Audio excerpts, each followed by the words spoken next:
I've been a park ranger in the Appalachians for almost 7 years, long enough to know the difference between a lost hiker and someone who was never supposed to be found.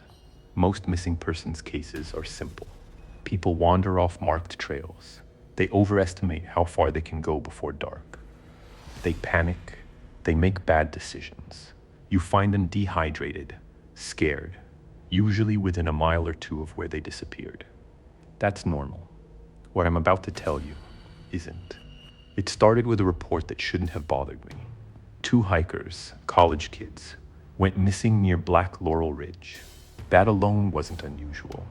That area is easy to get turned around in. Lots of switchbacks, dense tree cover, poor signal. What bothered me was where they were last seen. A trailhead that doesn't exist. Dispatch read it off like it was nothing.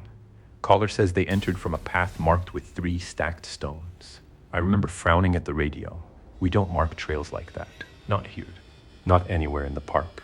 I pulled the maps anyway. Physical ones. Not the digital system. When you've been out here long enough, you learn not to trust screens. I checked every trail in that section. Black Laurel Ridge, Raven Spur, the old logging road, even the unofficial deer paths people cut through the woods. Nothing matched. No side trail, no fork, no marker with stones. Still, 2 people were missing. So I went out. The trailhead looked normal. That was the first red flag. When something's wrong out here, you usually feel it right away. The woods get quiet, the air shifts, something in your gut tells you to turn around. But that day, everything felt fine. Birds calling, wind moving through the trees, sun cutting through the canopy in thin beams. If something was off, it was hiding it well. I followed the main trail for about a mile before I saw it. 3 stones, stacked perfectly on top of each other. Not balanced like hikers sometimes do for fun. Placed, deliberately. Right beside a break in the tree line. A path. Narrow, easy to miss if you weren't looking for it. I stood there longer than I cared to admit, because here's the thing. I had walked that trail dozens of times. That path had never been there before. I radioed it in. Dispatch, I've got an unmarked trail off Black Laurel. Possible entry point. Static. Then, copy. Mark your position. I gave coordinates. There was a pause. Longer than usual. Then dispatch came back, voice tighter. Ranger Cole, that location shows no trail. I know, I said. That's the problem. I should have waited for backup. That's protocol. But there are moments in this job where you make decisions based on instinct, not procedure. 2 kids were missing.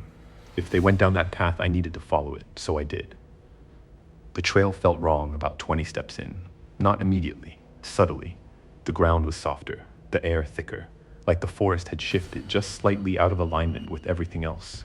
The trees grew closer together. Not enough to block the path, just enough to make it feel like I was being funneled somewhere. I kept walking. 50 yards in, I turned around. The main trail was gone. Not hidden, gone. Just more trees where it should have been. That's when my stomach dropped.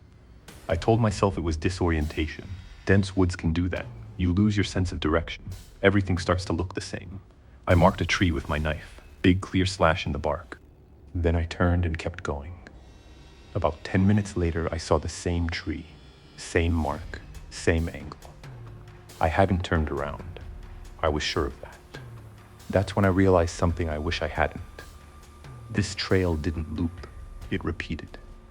I tried to radio again, nothing but static. No birds now either. No wind, just silence. The kind that feels heavy. Then I heard it. Footsteps. Ahead of me, slow. Dragging slightly, like someone tired. Hello? I called. No answer. The footsteps kept moving. I picked up my pace. Park ranger, if you can hear me. The footsteps stopped. Then, a voice. Don't follow. It was one of the hikers. I recognized it from the report. Young male, early 20s. Relief hit me hard enough to make me dizzy. I'm here to help, I said. Where are you? There was a long pause. Then, go back. Something in the way he said it made the hair on my arms stand up. Not fear, not panic. Something else. Like he wasn't talking to me, like he was repeating something. I stepped forward anyway. That was my second mistake. The trees opened up into a clearing, small, maybe 30 feet across, And in the center, the two hikers, or what was left of them. They were standing, not moving, not tied up, not injured, just standing there side by side, facing away from me. "Hey," I said carefully, "I need you to turn around." They didn't. I took another step. "Listen to me. We're getting out of here." The one on the left spoke, without turning. "We tried that." My chest tightened. "What happened?" Neither of them moved. Then the one on the right said, "It doesn't let you leave." I took a step closer. That's when I saw the ground. Tracks. Dozens of them. Circling the clearing. Not animal tracks. Not human either. Too long, too narrow. Like something had been walking on stretched out limbs. Over and over and over again. "Who's out here with you?" I asked. The hiker on the left tilted his head slightly, still not turning. "You didn't see it?" "No." A pause. Then, "You will." The air shifted. That's the only way I can describe it. Like something had just entered the clearing behind me. I felt it before I heard it. That same dragging step. Closer now. I turned. There was nothing there. Just trees and shadows. But the footsteps kept coming. Behind me, one of the hikers whispered, "Don't look at it." Too late. I saw movement between the trees. Something tall. Too tall. Moving in a way that didn't match the terrain. Like it wasn't bound to the ground the same way we were. I couldn't make out details. Just shape. Length. Wrongness. And then it stopped. Right at the edge of the clearing. "Watch." I backed up slowly. "Okay," I said, trying to keep my voice steady. "We're leaving. All of us." The hikers didn't move. "You don't understand," one of them said. "It followed us in," the other added. "And now it's waiting for you to try." The thing in the trees took one step forward. The ground didn't react to its weight. No leaves moved, no branches snapped. It just shifted closer. That's when I noticed something else. The path behind me had changed. It wasn't leading out anymore. It was circling the clearing, like everything else. "Listen to me," I said. "We're not staying here." "You already are," one of them replied. The thing moved again, closer now. I could see more of it. Long limbs, bent wrong at the joints, no face I could understand. Just a suggestion of one. Like the idea of a person stretched too far. My instincts kicked in, not training, not logic. Something older. "Run." I grabbed the nearest hiker by the arm. "Move." For a second he resisted. Then something in my grip must have snapped him out of it. We ran, all three of us, straight into the trees. The forest changed as we moved. Paths opened where there hadn't been any, closed behind us. The footsteps followed, faster now, no longer dragging, closing the distance. "Don't stop," I shouted. The second hiker stumbled. I turned to help him, and that's when I saw it fully. Right behind us, too close. Limbs bending, unfolding, reforming with each step. Not chasing, herding. We broke through the tree line, and suddenly, the main trail, exactly where it should be. Sunlight, sound, wind, all of it rushing back at once. I didn't stop running until we hit the trailhead. The stacked stones were gone, like they had never been there.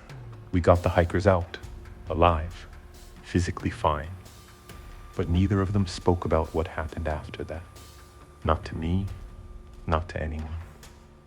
I went back the next day with 2 other rangers.